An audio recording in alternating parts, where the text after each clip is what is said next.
What is up? Welcome to the Next Guy Up podcast. We are here after a long Thanksgiving weekend.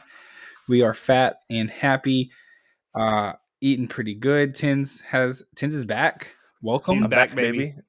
I heard Zach was saying to send in some resumes, so then I decided to go on an absolute college basketball heater, and so now I got to keep my job. So Shout out to thankfully that worked out for me.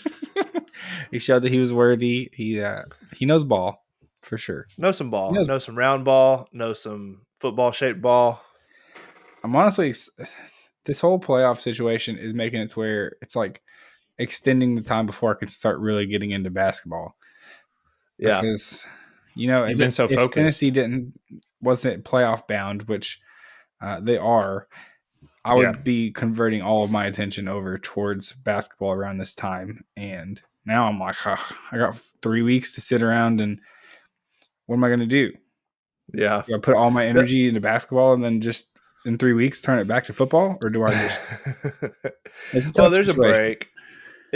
The Thanksgiving week is crazy because they do like the preseason tournaments, and that makes it really fun. But then now you're going to have kind of a lull where not really any big matchups for the next couple of weeks. And then college basketball does a very good job of like knowing who they are as far as like when they make their matchups and when their schedule starts mattering. Like they won't start conference play until college football playoffs are kind of already in the middle of everything. So they know how to keep their views, and they do like Tuesdays and Thursdays until college football's over, and then they'll take over Saturdays too. Tennessee plays Syracuse this week, I think. Pretty big out of conference game. That is good. Syracuse, historically a good program, but college basketball definitely will be. I felt like we did a lot of it last season. It was a fun season to cover. So once football kind of wraps up, we'll definitely be diving into college basketball. But make sure you're in the Discord if you are interested in college basketball bets. That is where you will find all of that. We are having a pretty good season so far. Some people are saying that this UConn team is kind of like the Florida State team this year. Oh, no. I've heard it. I've heard people talk like that before. It was mostly me. Yeah, it was mostly you. I've heard talks. They're definitely not as good. Like Stephon Castle for UConn last year was such an underrated, high caliber player that came in as a freshman and was a one and done guy, and wasn't very flashy, but he would quietly put up 20 and 10 on you every game. And then Klingon was their big player, and they just don't have. I don't think they have the firepower like they've had the last 2 years, and maybe Dan Hurley should have taken that Lakers job. I think back-to-back national titles is going to be hard to follow up, but I don't think they're going to be a big powerhouse this year. They were still the favorite. I wouldn't be surprised if they still showed up. And they'll still be good. I just the last two UConn teams were special. Yeah, they've got there's 6 of those guys that are NBA starters. That's crazy. That's a lot. That's because the NBA you only got 5 guys per team. And to put that much talent in the NBA is pretty wild. So that's, I don't know, this UConn team's just not as crazy talented, but Dan Hurley is going to get all he can out of them. And definitely. I wouldn't want to play them. About the tournament that they were in and complaining. Yeah. I was like, Dan Hurley, I don't want to hear you talking. I mean, he was throwing a hissy fit on the sideline of all the games. It was very funny content to watch. I wouldn't want to play them in the next couple of weeks after losing 3 consecutive games for the first time in 6 years or something crazy. He's going to beat some. They're going to run it up 70. Yeah, and he's not above running up scores either. Dan Hurley loves that. What a mess. Okay, that was your college basketball talk for the day. Yeah, it's going to be a fun college basketball. UConn is dead. Dynasty's over. There's a lot of good teams. It's kind of the same thing we've seen with NIL and transfer portal, is that it's kind of distributed the talent across the whole college, everywhere. So across the country, and it's going to make it more fun. Agree. Okay,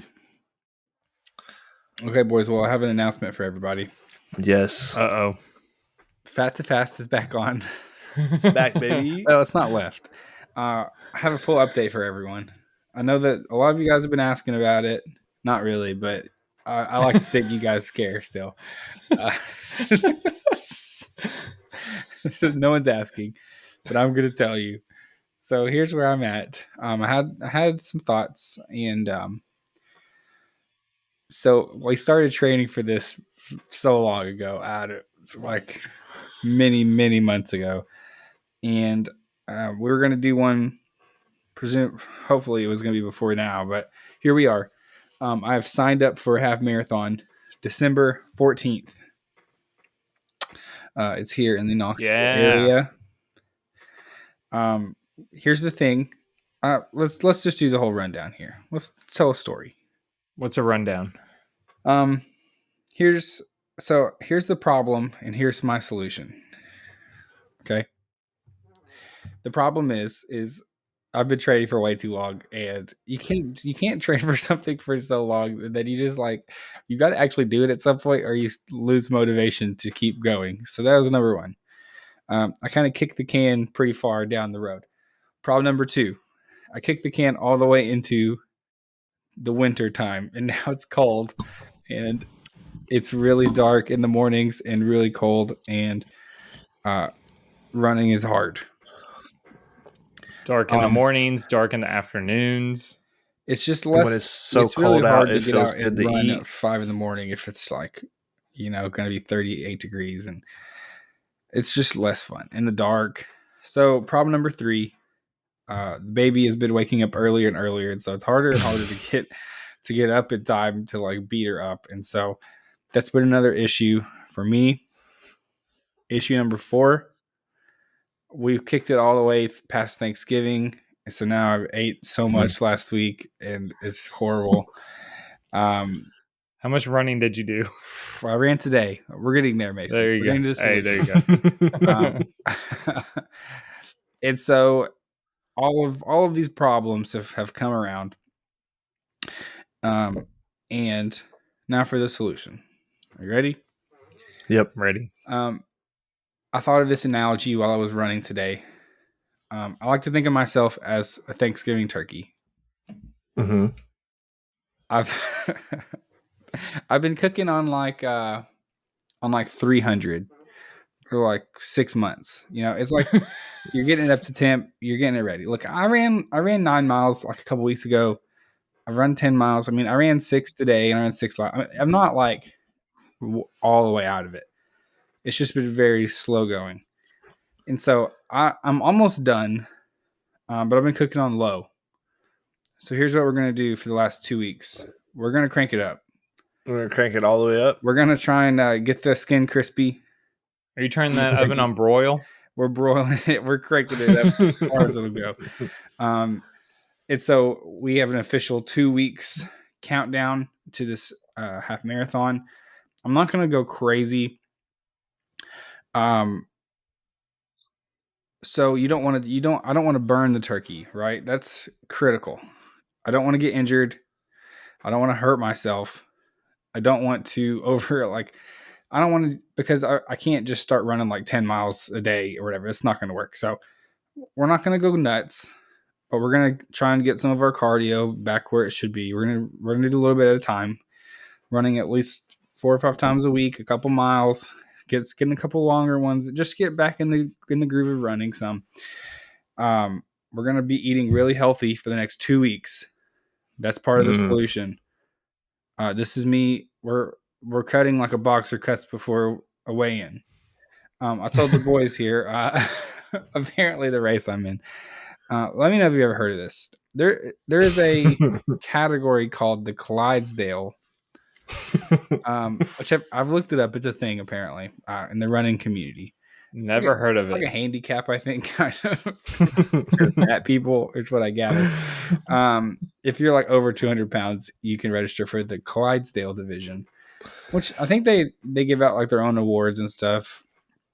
I don't really care if I win. That's not really one of my goals.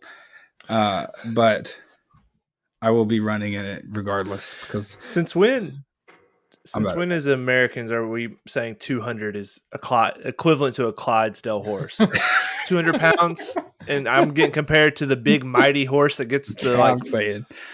Like there's something in the middle, like a Tennessee walking horse. You're not a Kentucky Derby racing horse or anything. I'm You're just trying to kind get in the hippopotamus category. like 400 I'm plus. sorry, you got to be pushing 3 bills to be a Clydesdale in That's my what mind. I'm saying.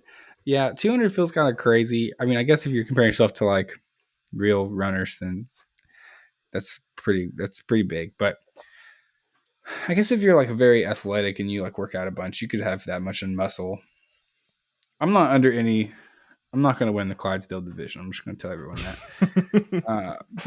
But all of my goals are still ahead of me. Like all of the playoff teams right now, you win your games, you win the playoffs. You win the national championship. Everything's ahead of me still. Goal number 1, finish the race. That's number 1. It's a good goal to have. Get there. Number 2, no walking. So you gotta fight to the end. Put it on the line. Number 3, 10-minute mile pace. That's what I've been shooting for the whole time. I still think it's in play. I think I can hit it. But those are my 3 goals. Anything else than that, winning the Clydesdale division, that's just bonus. That'll be electric though. So that's my Fats Fast update, everybody. We're shooting for a golden brown turkey by the end of it. Catch me. I'm going to try and post on some TikToks this week. I'm going to try and get some content out there for the people. You're going to see me sweating a lot. I felt like a literal bowling ball with legs running around today after Thanksgiving. So we're going to have to work on that a little bit. You got 2 weeks. Plenty. So if it's dark in the morning and dark in the afternoon, when are you running? Yeah, that's a good question. I'll probably run on the treadmill some. I'll go to the gym.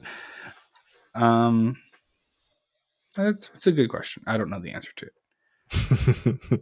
Maybe I'll just jog in place in my living room. Could work. Could work. Maybe. Just appreciate the update, Zach. I'm going to live stream the entire half marathon. Oh, there we go. Just kidding. We're not doing that. Go live on Instagram. You should. It'd be electric. You just hear me heavy breathing for 2 hours. The whole time trying to talk. But I realized at some point that if I didn't just sign up and do it, I was never going to do it. And so this is it, everybody. This is it. This is the moment we've been waiting for since the summertime. But it was really hot. Early spring, like maybe? Degrees. Oh, yeah. Then the problem was it was so hot. Which one would you rather run in? Really hot or really cold? Really cold.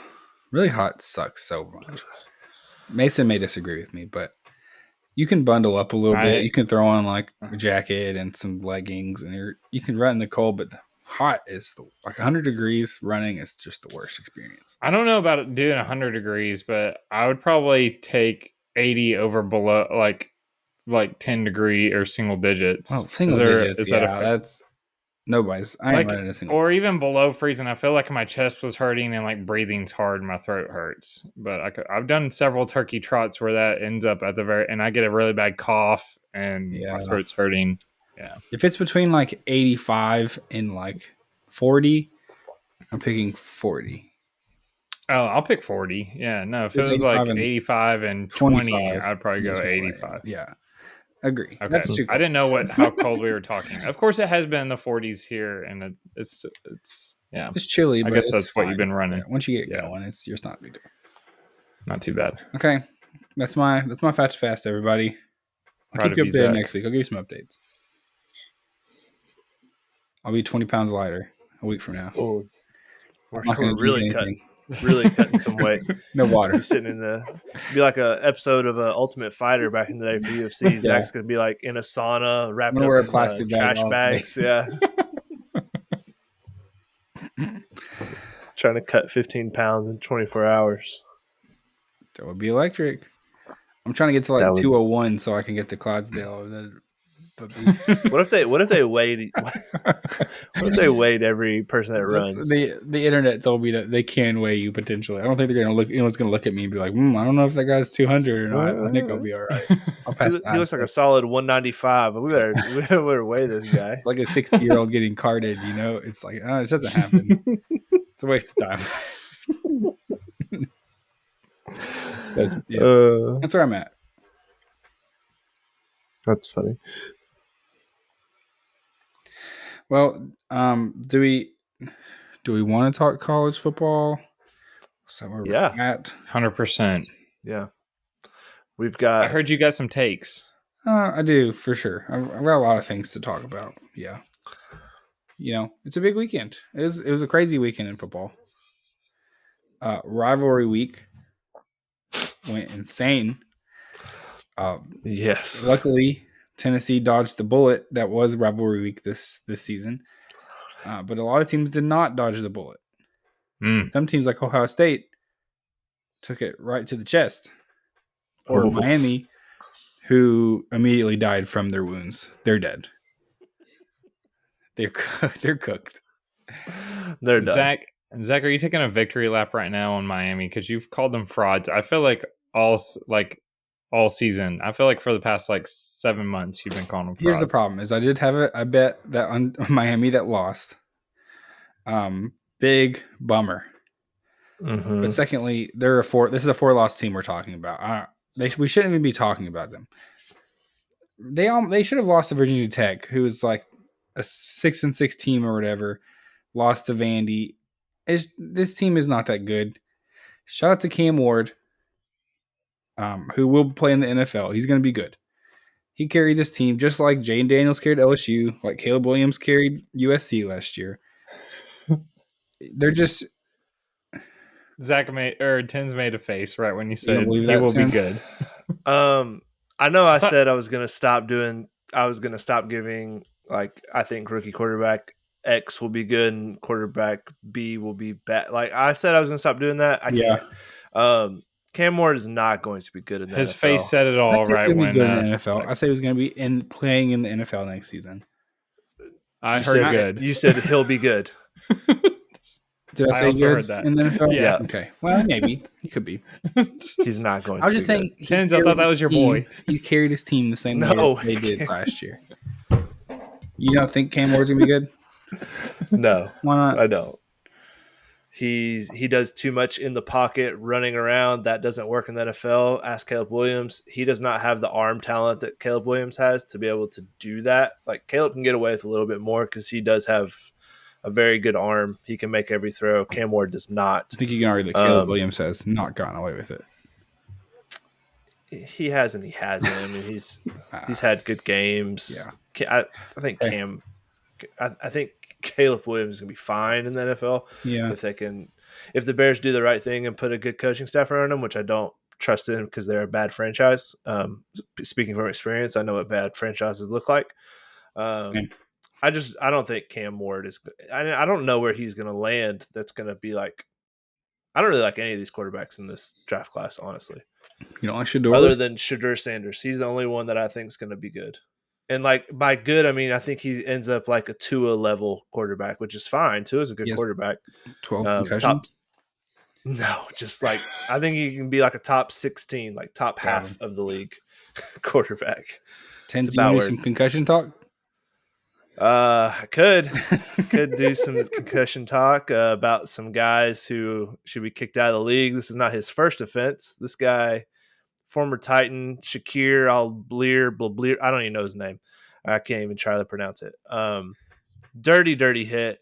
Shout out to the Texans fan who jumped in my DMs last year right after the Titans ended the Jaguar season. Hopped in my DMs out of the clouds and started trolling me, and has been trolling me ever since. The moment the hit happened, Mason and my wife were joking oh yeah, he really thought of you. That's why he blocked you. He did block me. I went to go DM him. He blocked me. That's okay. I will find him another way to interact, and I will get him back. But yeah, no, I mean, just dirty hit. This guy's done he punched a Bears player that wasn't even playing when they played each other this year. He's just a dirty player. It's a dirty hit. For everyone who's saying Trevor could have slid earlier, that play happens all the time. The defender jumps over the quarterback. It happens every week. I was happy to see the team try and absolutely just jump him, jump that linebacker. They were ready to fight. Multiple players were ready to fight. a couple of the players tried to go over to their locker room after the game. Security had to go and get them. So I was happy to hear that. Trevor's got some ride or dies on the team, and I appreciate that. And the fans were throwing things at that player as he's being escorted out. Saw that too. We talked about this 20 minutes later than I thought it was going to get brought up on the pod. So Zach was waiting. I was with Tinsley when it happened, and he was fuming. Mostly at pretty mad. The fact that there's offsetting penalties, so it's basically like that happened for like that player besides the ejection didn't even get the. Yeah, his team should have been penalized. That we should have at least got 15 yards out of it. The fact that the refs called offsetting penalties is a joke. That guy needs to stop worrying about how his arms look when he's calling penalties because he's 50 years old getting steroid shots to look like a buff movie Hollywood star. Guess what, buddy? It's not all about you. You're a ref in the NFL. It's not the ref show. This is about the NFL players. You are washed. You are a loser. No one likes you. Dang. I was very mad at him. He didn't give us like a makeup call or anything. Like just all day, just nothing. Is there any precedent for a player getting like suspended for the rest of the season?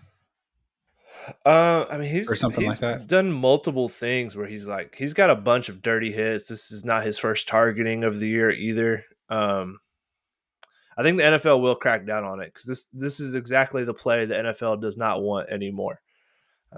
So I think it's a quarterback who Trevor is a big name just because of what he did in college. He is like a young, popular player. I do think the NFL will take a chance to say, all right, this is exactly what we don't want anymore. We can't have quarterbacks getting absolutely killed. So yeah, he could be. I don't think he'll be for the rest of the season, but he'll be suspended. I think a couple games. I saw someone tweet out if Jamison Williams gets fined for $18,000 for a celebration dance, then this guy should get fined like $100,000 or nothing less than like $200,000 for like basically sending somebody to to the medical cart and getting carted off the field. So. Yeah, no, I mean the Jags had a player get ejected on this. Like we also one of our corners punched somebody in the face during the whole scuffle. He got ejected. He's probably going to get a huge fine. Evan Ingram's going to get fined. I saw there's a big group in Jacksonville that does the tailgates and they sell merch and stuff, but they've already started a fund to help pay the fines. Not that these NFL players need help paying it, but they're like, we're gonna do something to help out. So that's that was cool to see too. I like that. It was t-shirts, right? Yeah. Well, that was just in general. They were like, hey, look at our new merch. This couldn't have dropped at a more at a better time, but they're like, shout out our guy Evan Ingram for standing up for Trevor immediately. If anyone feels like they want to help towards this fine that he's going to get, because it's probably going to be fat, here's where you can do so. That's wild. Well, do we want to go ahead and do some more brawl talk while we're here? Yes, it was.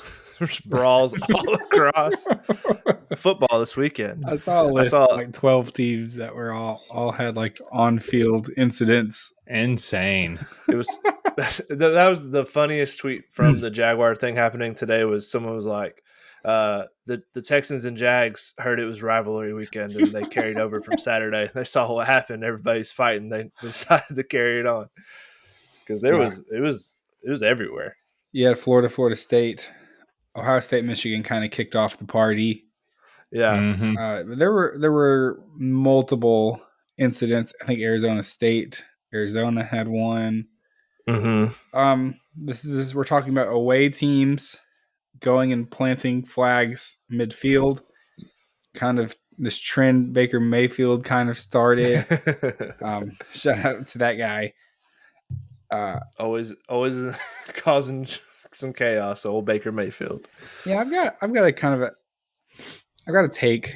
I think it's cool. I think the flag planting is cool. I do too. I think we need more flag planting. I think we need more hate. More like everyone is so just friendly. Oh yeah, we're brothers and we all play football. You think that happens in college football? I think college football is less of it.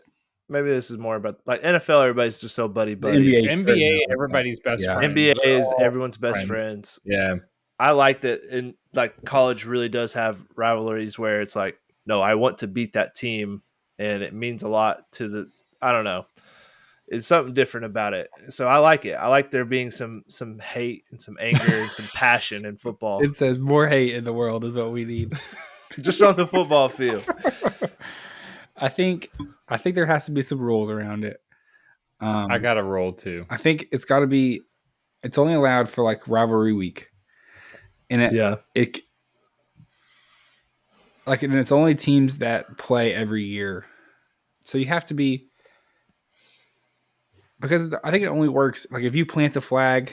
If Michigan plants a flag at Ohio State, it only works because of the next season. You know, they're going to be playing back at Michigan, and if Ohio State wins, they'll do the same thing to Michigan there, and it's like a cool thing. Like you're taking over they didn't protect their home field, you're taking it over, and I think that's cool. And it should hurt. As the famous Kirk Cousins says, "Walk in your trap, take over your trap." You should trap taken over. Get a flag planted on it. That's my take.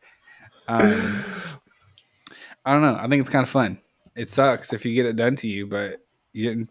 Oh yeah, you didn't win. What do you want? You can't get mad about it. I've heard some people talking about like it doesn't work if it's like a blowout or if it's like Florida State where it's a huge. But I mean, I don't care if you suck. If you're rivals, you get beat. That's too bad. Tough, you know. Yeah. I agree with that. Plants a flag at Vandy because they own Vandy. Sorry about it, Vandy. Your little brothers, you know. Oh, little brother them. That's little brother take was pretty fun this week. Clemson, South Carolina, same thing. You know. Yeah. I love the fact lost at home. I love the fact that I would have traded anything to be around Zach the first 10 minutes of that game, and he's not even got to that part, and he's already calling him little brother. Problem. I can do it now. There, we won. It's fine. But real quick, I have a rule. My rule would be that it has to be on real grass and not turf. Because I remember seeing Baker do that on the turf, and it didn't even stick in because it was turf, and the flag just fell over, and he had to kind of like hold it up until players started coming over. It's way cooler if there's actually like, earlier this season. It's a problem. Sport. I remember that. Yeah. No, can't be on turf. So I guess that's a good thing for the teams that have turf because it's like, well, it actually won't ever get planted in because that would be awesome. Our field won't let you. I have a take about. Man, you go ahead. What if you had like a spot on the field, like you had a? Oh, that's just like grass, like in the corner. No, like not on the field, but like in the stadium though. That's where the flag goes. Where if you get beat at home, you gotta wave it. I mean, that would be kind of sick. It's like a raised up, it's basically a raised up grass post area where they just like come over and like plant it in there. Imagine having to look at that all year. It would increase the hatred. Oh, yeah. That's what they're not allowed to take it out. Yeah, it has to stay there all year. We've started something. Now I like this idea. That would be awesome. Imagine if there was a Michigan flag on Ohio State's field like all season. Oh, that would be awesome. I'd love that. They would never let it happen. They would never do that. No, that'd be awesome. Ohio State doesn't even do M's during their like they do the X, the cheesy dumb X thing. Yeah, it's worked out for them. They just lost to a team that has no quarterback. they got walk-ons playing quarterback out here. Okay, so my take just real quick. I know we're probably going to talk about all of them. Is Mike Norvell and Florida State just the biggest bunch of crybaby loser dorks in America? Yes. Like the way they handled the end of last season, crybaby dork. The way they've handled this season, like woe is me. What happened to us last year is not fair, and now the whole world should feel bad for us. No, everyone's just gonna keep beating you, and they're gonna beat you bad because you're a big time program at Florida State, and you just deal with it. And then the fact that he went up to Billy and was like getting mad at him for his players doing the planting the flag at Florida State is like, you guys did that to them last year. You guys did they did some weird thing at the 50-yard line in celebration of beating the Gators real bad last year. I'm like, just stop. What are you crying about? I mean, this guy literally the whole program. I've never seen a big program like this just punt on the whole season. Yeah, like they're just tanking. give up. One of the weirder stories out there is like what happened to This Florida guy's State just football this season. I think we're gonna get a 30 for 30 at some point of like I feel like there's something else like teams don't just get that bad. Teams don't just fall apart. And this crazy story about UCF's coach resigning to come be the offensive coordinator. Yeah, Gus Malzahn. Gus Auburn's Malzahn former leaves head coach. a pretty good gig with UCF. Maybe he just was tired of being a head coach. I don't know. Or maybe he sees it as a way of like, hey, if I'm the offensive coordinator and things go bad next year, then Norvell will get fired and I'll get the Florida State job. I don't know. But that's just crazy. This is the second year in a row that you've had a head coach of a team resign to go be an offensive coordinator, because Chip Kelly did it at UCLA, and he's Ohio State's offensive coordinator. They hired him just to beat Michigan, and it didn't work. And UCLA is like a tough, feisty team this year. Like they've won some games, funny. and I don't know. I just that Norvell thing. I keep seeing clips of him like just the way he was like freaking out at the Florida Gators coach, and like the way he like shoved an equipment manager for Florida. I was just like, dude, you were such like you're just a loser. He's just a loser. That really is. I get it. You're probably upset you lost to your rival on your home field. It's like it sucks. It's been a bad season. What are you gonna do? Like, it's not like you're losing anything. Like, what did it matter at this point? It's already over. Season's over. You have a terrible team. I mean, put all your eggs in the DJU basket. Florida and Florida State are. You can compare them a lot this season. They both had really tough starts. Obviously, Florida State took a couple pretty bad losses early, and it compounded. It got worse. They end up with a 2-10 season. Florida gets smoked by Miami, has a tough schedule. And what happens to Florida? They end up 7-5. They beat them. They smoke them in the last game of the season. Florida grew throughout the year. Florida State did not. I mean, that's a good bit of. Florida State's raw roster is not. It's not a 2-10 roster. No, in capable hands, that they could have had a decent season. It's just wild. I don't know how. I don't understand how that happens. So many coaches do more with much less talent on a team across the whole country every year. Yeah, I don't know. Norvell just. I don't know. No one's talking about whether he should keep his job or not. I know his buyout is huge. Well, they just gave him an extension. That's crazy though. A whole season. I don't know if Florida State's got the boosters to. Wasted season. Yeah, well, it's probably a wasted season next year. They've already had so many guys flip commits because of what happened this season. Why would you want to play for this Mike Norvell guy if he's clearly he doesn't have control of the locker room? He's just, it is what it is. If that happens, you're not gonna, and he's not gonna be able to do anything in the transfer portal. Why would you? Why would you transfer there after what you just This is they've won 2 games. Yeah. Why would you transfer into this mess? Yeah. Yep. Agree. What a mess. I don't know why we're talking about Florida State right now. They're the worst team in the world. I don't know. They're just the way they handled the. We do have much more important things to talk about, though. In all reality, like Michigan getting pepper sprayed. That did happen. Yeah. So that evolved into chaos. Let's talk about the game first. We can get there. Yeah. It's the biggest game of the weekend. 3 touchdown underdogs, Michigan, going to Ohio State. Ohio State, everything to play for. Obviously, you win here, you're playing for a Big Ten championship. Likely, at worst, the 5 seed with a home playoff game. What happens now? You miss out on the SEC or the Big Ten championship. You are now fighting for a home playoff game. Maybe it's out of your hands. Yeah, Ryan Day, get it. The stat that has been going around that's very funny is Ryan Day's record against Michigan is like 1-4, and his record against the rest of the Big Ten is like 64-1 or something like that's insane. And the fact that his job is legitimately going to be on the line now, like he's probably on the hot seat if he doesn't win a playoff game, is just craziness. That the fact that his record is what it is against other Big Ten schools, just because he can't beat Michigan. You lost to a bad Michigan team, but pretty much without an offense at all, without a quarterback for sure. And their best two players weren't playing. Will Johnson, the corner, and then the defensive end. I can't think of his name now, but they weren't even playing. Yeah, I mean it's one of the worst losses you could think of if you're Ohio State. Michigan has reclaimed their season pretty much. I mean, I think a lot of Michigan fans would be like, beat Ohio State. It can't be that bad of a season. Yeah. In the same way Tennessee used to think about that. When Tennessee was pretty bad, it was like, just beat Alabama and you can have a good, your season's redeemed. Yeah. But so after the game, obviously Michigan is trying to plant the flag. Ohio State players do not like this very much.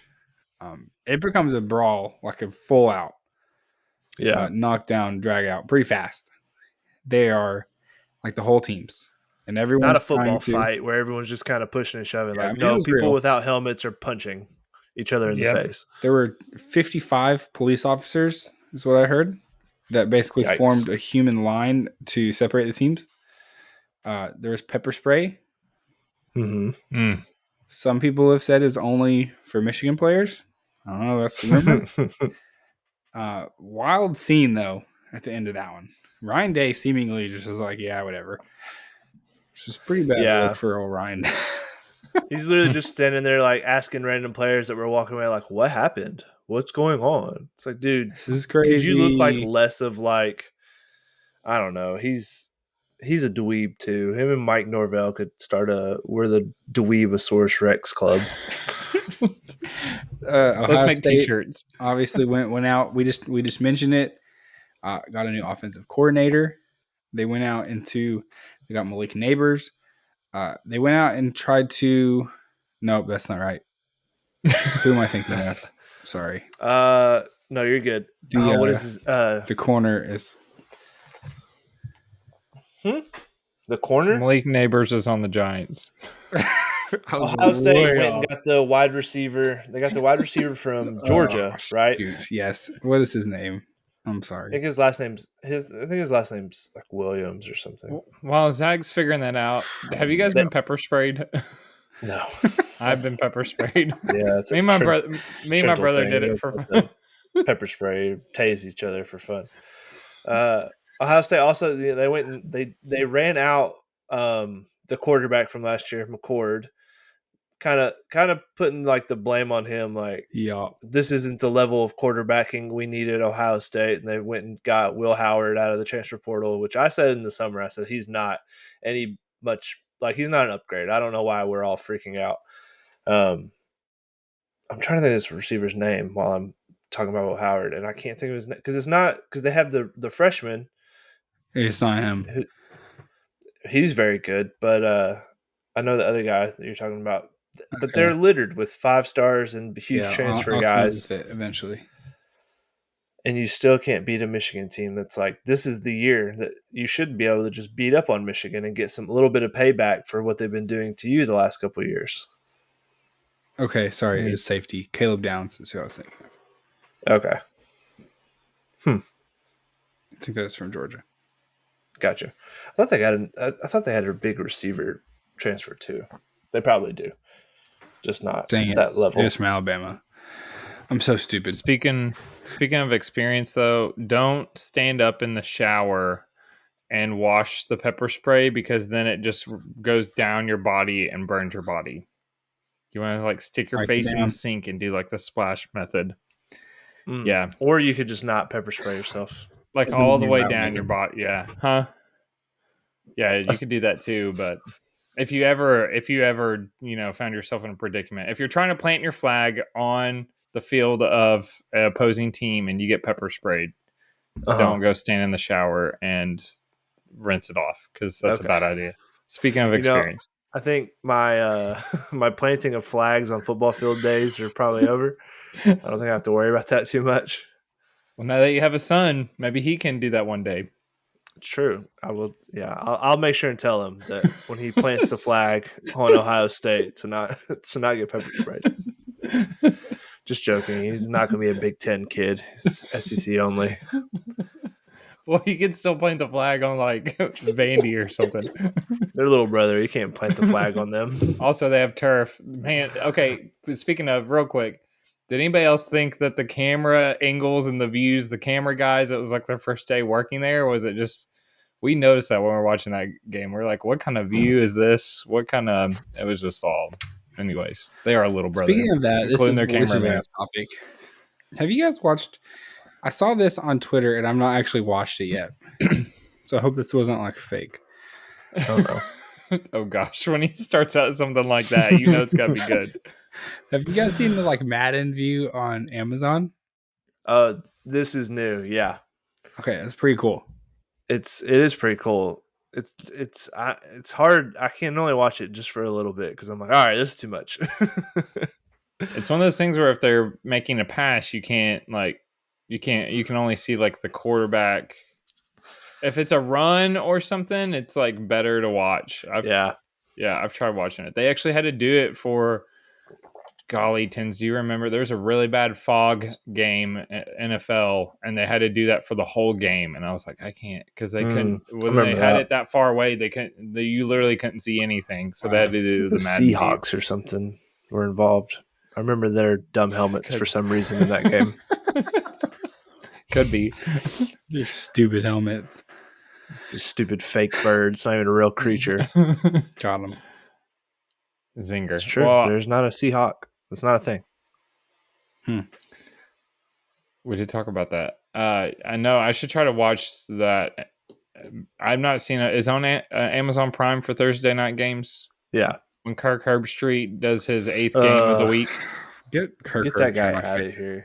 I'm about tired of that loser. I don't understand why we need so much Kirk Herbstreit in all of our lives. It's like him and Jason Kelsey. I can't get away from either one of them. Less Kirk Herbstreit. Be happy about it. Like there has to be more people. His life. There has to be more people that can call football games. I always think they find one person. It's like, here's my schedule. Look how busy I am. I don't have any time. When he does that segment where he's like, here's this where he traveled. This is where I don't care. I flew from here to here. To bleep, bleep, bleep, bleep. You chose to do this, idiot. Yeah. No one. The ESPN doesn't have a gun on you saying you will go and do all these games and College Game Day. That's true. He likes being famous. That's what it is. He likes the fact that everybody has to listen to him. The ego on that guy is absurd. Wow. I feel like they had constant layoffs over and over again where they're like, we can't afford this. How about we just do like pick 4 or 5 people, Stephen A. Smith and Kirk, and just like literally like a handful of people, and they're just going to fill their schedules up and use only those for like the whole face of ESPN. That's my take. Jason Kelsey's about to get his stupid night show on ESPN that's like the Jimmy Fallon of it's supposed to be like a late night Jimmy Fallon style show, but for sports. I could literally name you the 5 people. It's like a podcast. Huh?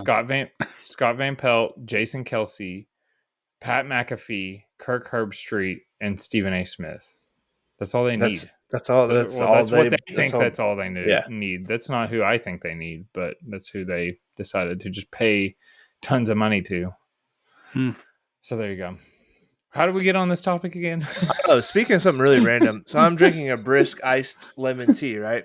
It says artist JT Daniels. Do you guys think that's JT Daniels, the quarterback from Georgia? There's a blast from the past for you. Forgot about that guy. He played at UConn the last 2 years. Or no, was it UConn? It was wherever Christian McCaffrey's little brother, Luke McCaffrey, played.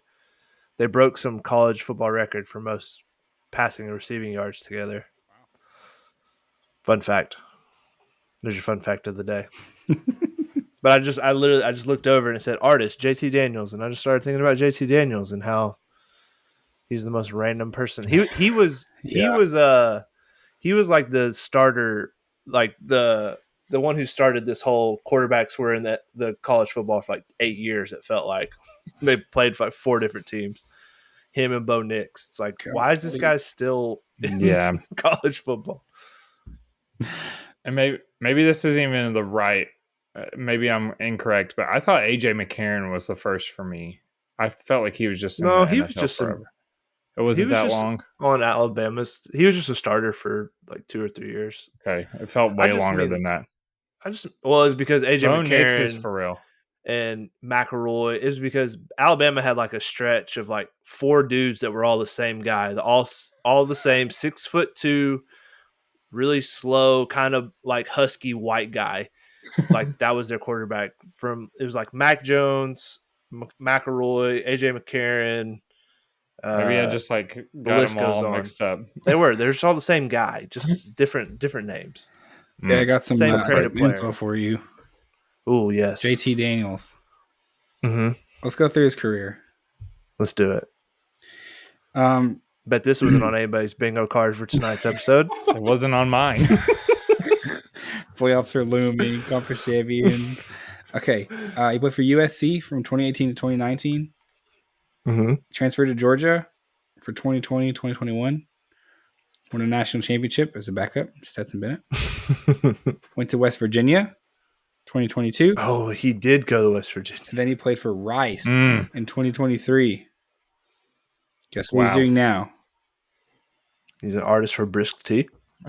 He is an offensive analyst for the University of West Georgia. Hey. Offensive analyst. In Carrollton, Georgia. 12,000 students. Pretty good. Hey, big time. Shout out to that guy. Shout out. A-Sun. I don't know what that is. Atlantic Sun Conference. Shout out. Is that Division 1? Yep. There's no way. It's Division 1, is? Apparently. They probably play like the Tennessee Techs of the world. Likely. Yep. Powerhouses. I wonder what kind of schools they play against. Okay, I'm way off track, folks. We got too much to do here. We all are. Austin P is in the A-Sun. Then yeah, they probably do play against Tech. Okay, so let's talk some playoff. Do we want to talk playoff or do we want to talk SEC over unders? Let's do some over unders. Okay, so at the beginning of the season, we did a deep dive on all of the SEC teams, and I gave the over unders, and I gave my predictions. We're going to review that now. We believe in accountability here on the Scott Podcast. I'm going to tell you how we did. Some things have changed since the week 1. I have some wins. I've got some big misses. I'll be honest with you. So we're gonna run through them. Starting off, I'm gonna go through my top 16, which it's like I said, had some misses, had some wins. I start off with Georgia. I predicted over 10.5. They got 10 wins, so I missed that one. But close. By 1. Texas. I kind of flip-flopped Georgia and Texas. I had Texas under 10.5. They ended up with 11. Bummer. Not a true 11 wins. The what?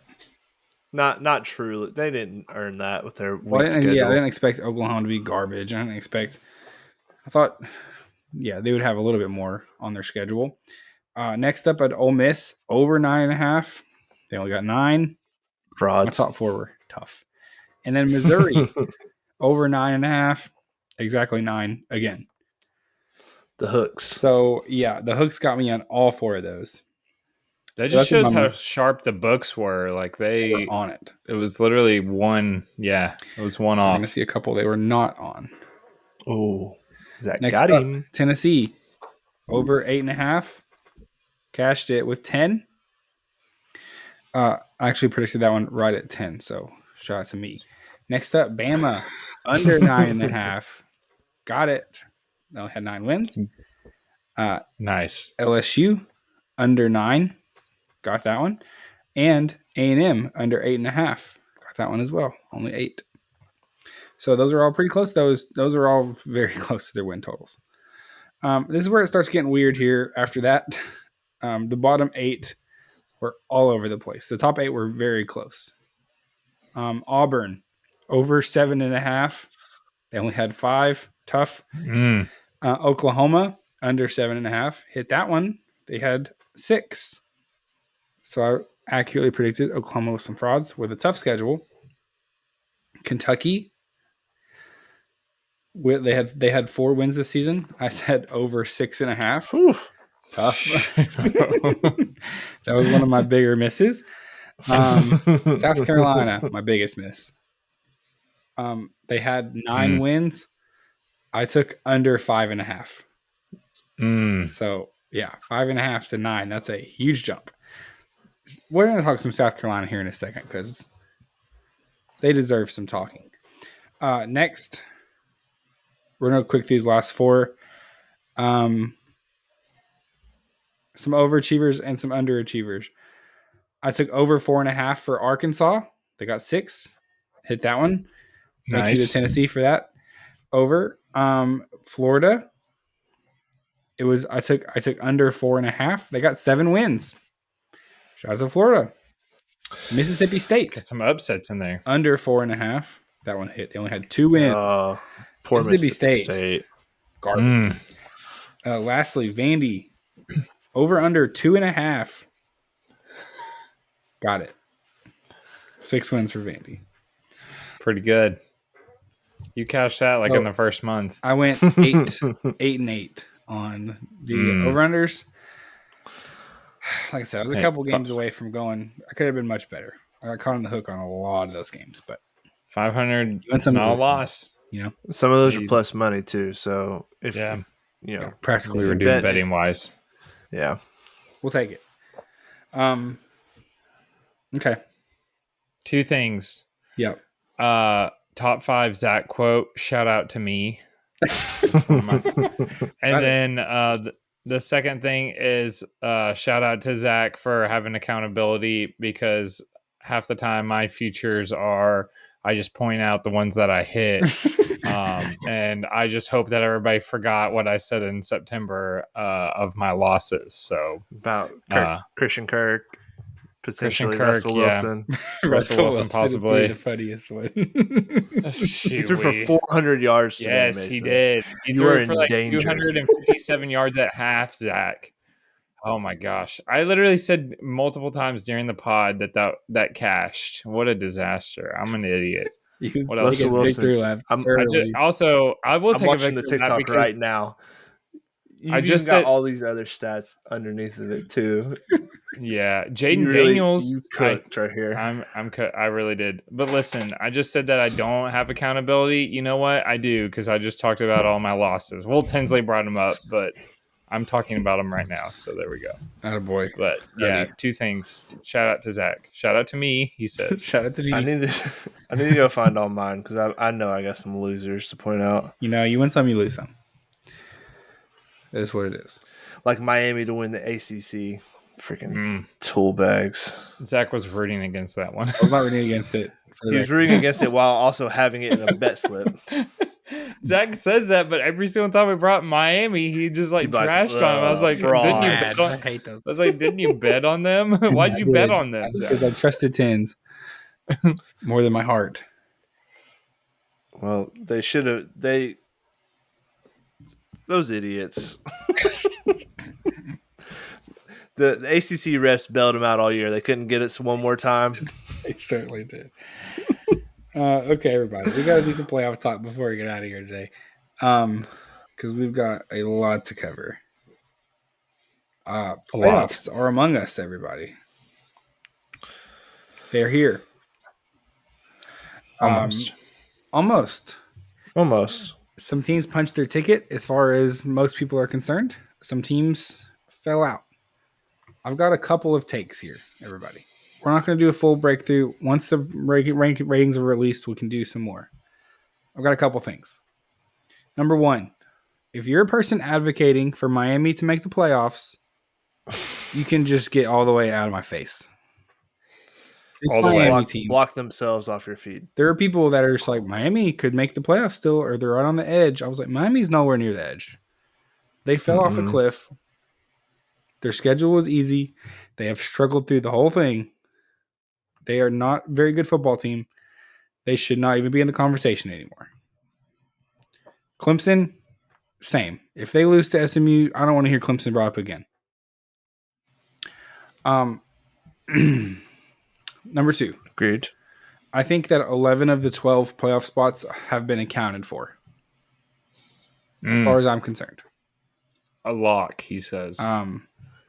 There are 4 teams from the Big Ten, 3 teams from the SEC, Notre Dame, and then you've got some conference championships or conference champions, some people like that are also in the mix. That would be winner of the ACC, winner of the Big 12, and probably Boise State if they can win their championship game.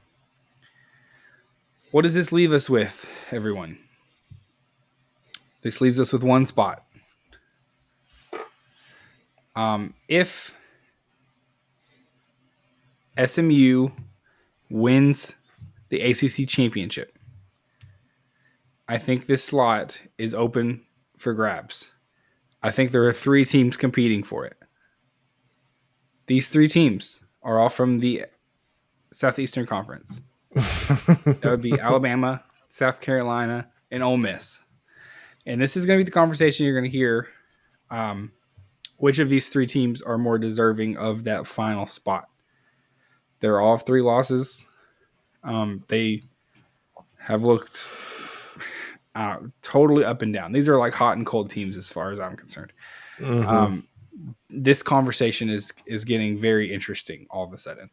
Now that it does look like now if SMU loses to Clemson, Clemson will get to the automatic bye, and SMU will likely take that last spot. I think they probably should. The question is, maybe that will be they'll just be added into the mix of those 4 teams to see who deserves it. I don't know. We'll see what happens there. But Tins, if you had to pick between Ole Miss, Bama, and South Carolina of who you want in that slot, what do you do with it? That's tough because Alabama and South Carolina played, right? Well, Didn't they play each other? Alabama won like 27-25. It was very tight. Right. Very tight game. Ole Miss and did Ole Miss play either one of these teams? Ole Miss smacked South Carolina. They smacked South Carolina. And they didn't play Alabama. That was South Carolina's worst game by far. Yeah. Right. I don't know. I honestly just kind of want Clemson to win, and then SMU gets in by default, because then you don't have to decide between these 3 teams like who deserves to get in, because I don't really know who you pick. You can't – I don't know how they're going to base it. Like, you could base it off head-to-head. You could base it off of how they've been playing lately. Strength of schedule is probably all pretty similar. I don't think it's Ole Miss. It would have to me. It'd have to be South. Yeah, it has to be South Carolina or Bama. Agree. And I know how that story goes. That same. Bama gets that spot just because of who they are. I think Bama is the likeliest. Unfortunately, I think South Carolina and Florida are maybe 2 of the best stories in the country this year. With what they've done. We always talked about their win total predictions versus what they actually ended up doing.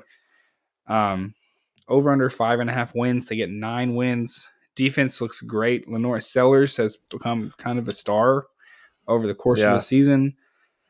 This team Rocket Sanders is Rocket good. Sanders. They've got some studs on defensive line. Their whole defense is very good. They're a fun team. I think you can point to that LSU game where they got hosed, 2 pick sixes called back on ticky-tack penalties, where they win that game against LSU, and we're not having this conversation right now. You know what I mean? Like they're, if the rest of their season goes the way that it did, but you add in that LSU win, that's a different conversation for sure. And that's what makes all the conversation of the expanded playoffs is going to make regular season mean less. Like, no, you can literally point to a single game in South Carolina's schedule where had that flipped that to a win from a loss, and now they're probably like pretty comfortably in the playoffs. I would say definitely. I mean, the problem with this is that South Carolina lost the head-to-heads to both Ole Miss and Bama. Yeah, that's your tricky piece of the puzzle here. But for sure, I mean, that's hard to overcome. But South Carolina's 3 losses are to Alabama, Ole Miss, and LSU. None of those are bad losses. I mean, LSU looks worse as time passes, but those aren't bad losses. Still not a bad loss. Ole Miss has a bad loss to Kentucky.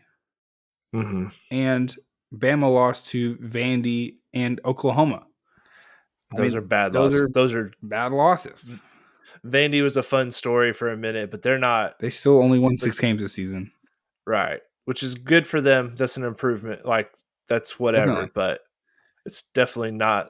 They're still like bottom of the SEC type. Definitely loss. Yeah, bottom third. And so it's I don't know what they're going to do. I mean, my gut says the Bama's probably going to end up there just because they're Bama. Yeah. But boy, if you factor in anything of like what teams have looked like over the course of the season, I think most teams would rather play Bama than South Carolina right now. If you ask them, I assume no one wants to play South Carolina because they're scary. That team can beat you. I mean, offensively and defensively. Like I said, Lamar Sellers, Rocket Sanders have become legitimate offensive weapons. So I don't know. I think it's going to come down to that, unfortunately.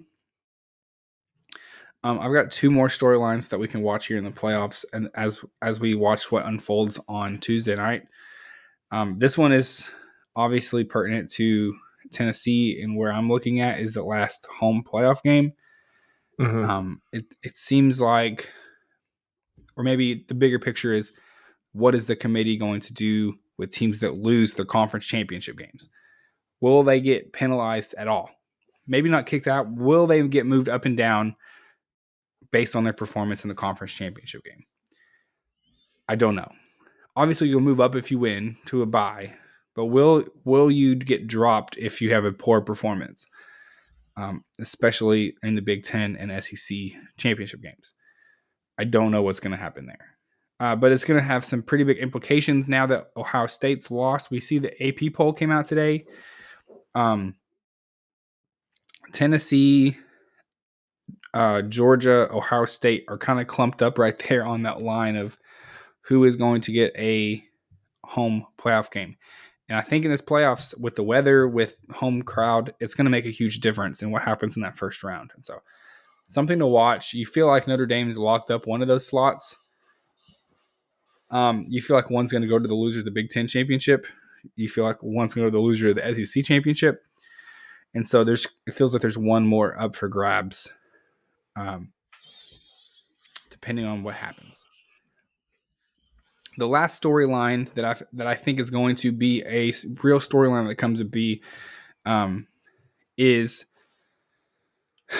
there's a couple of conference champions that are going to be happening here. So, and that their rankings are pretty close to each other. That would be Boise State, SMU, and now Arizona State. The way the playoff ranking is set up is that the top 4 highest rated conference championships get bye weeks or get byes to the first round. The problem is that we're likely going to have 5 conference champions with the G5 in Boise State. So what that means is that where these teams get rated is going to be huge, because 2 of these teams are going to get byes. One of them is not going to get a bye. So one of those 3, if all 3 of them win, is going to get left out of a bye. What will the committee do with that? What will the committee do if it's Arizona State? They're ranked the lowest right now, but will it stay that way if they go on to win the Big 12? Will they jump up into a spot where they could get a bye? Will they move Boise State into a spot where they won't? I don't know if the committee wants Boise State to be getting a bye. I feel like that doesn't look great if you've got a G5 Boise State team getting a bye through to the second round. I think if it was me just to make a guess, I think the committee has seen the talk about the 5 seed having the easiest path. I think that's not lost on them that the 5 seed gets to play the 12, and then if they go up to play, say, a G5 team, they could have a much easier path than someone else. I think they're going to try to avoid that. I would not be shocked if everything goes chalk through conference champions if Boise State gets kicked down, which would be a huge bummer for Boise State. Yeah. But it would not shock me, and that could rattle around some of those home playoff game spots as well. I think that gives the committee like the best way of setting it up to where they don't have any like bad matchups for the first weekend and second week. Like, say it's Georgia as a 5, you really want Georgia to get to play the 12 and then go play Boise State. Correct. Like, they don't want to make it look bad. That they want to show that this system has created the best, like, to find the best team. So You give want everyone 3 touchdown like favorites in the playoff. Yeah, nobody wants that because we've had like TCU a couple years ago and last year Washington in the championship game. Like, we've had some bad playoff games where it's like, ooh, this was not the best situation. But you feel like Georgia playing, we're saying Georgia as if Georgia's going to lose. This could be technically in the slot too, but yeah, Georgia playing Boise State in the first round and then going to play Arizona State.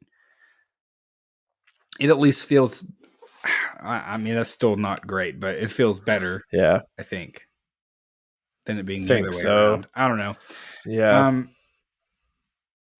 It's hard to predict right now. A lot of Tennessee fans are very invested in the home playoff game situation because Neyland is just a tough place to play. I mean, I think it swings the game pretty significantly where we're playing at. If it's if it's at Ohio State or if it's Ohio State playing at Tennessee, that's much different football games.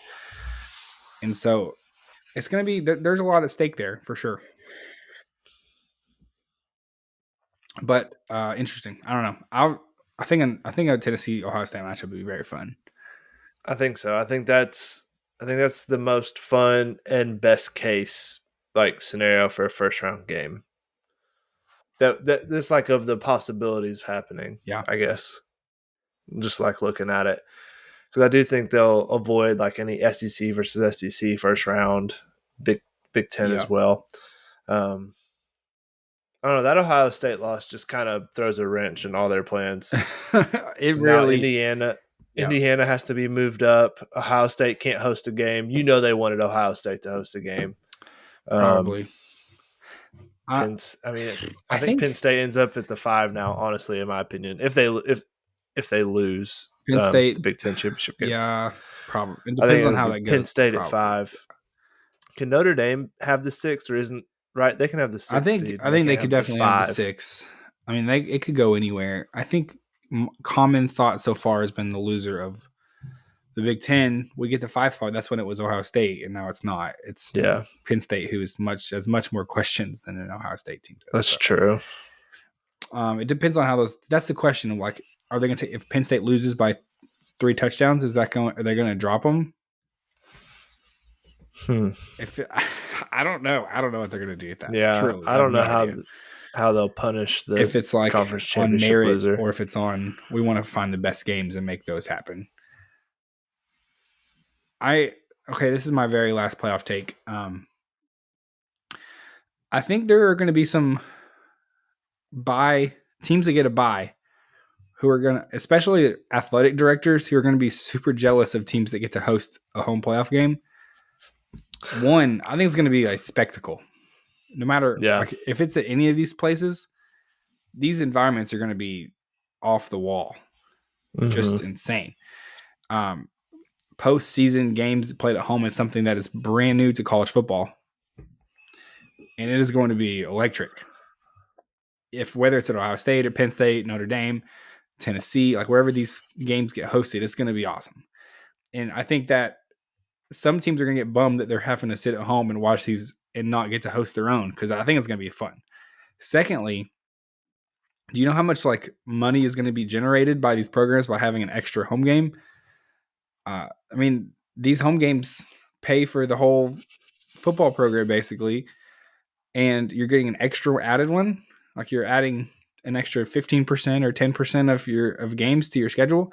That's huge for these programs. And so I foresee next year, however many years it is till something has changed.